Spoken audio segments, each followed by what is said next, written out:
বাংলার শিক্ষক, তোমাদের প্রিয় শিক্ষক, সম্মানীয় শিক্ষক মাননীয় সন্দীপ বাবু একটা তোমাদের সামনে আবৃত্তি পরিবেশন করবে।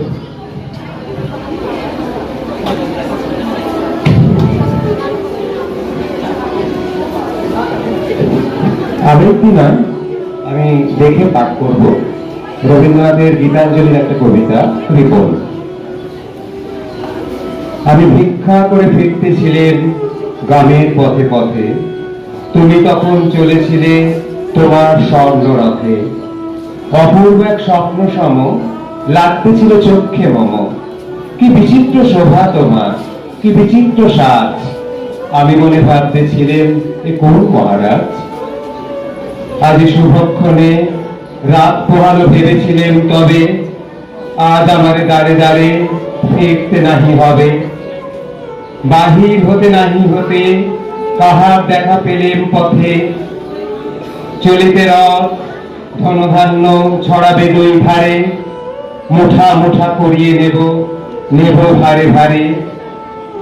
দেখি সহসা রথ থেমে গেল আমার কাছে এসে। আমার মুখ পানে চেয়ে নামলে তুমি হেসে। দেখে মুখের প্রসন্নতা ঝুলিয়ে গেল সকল ব্যথা। হেনকালে কিসের লাগি তুমি অকস্মা।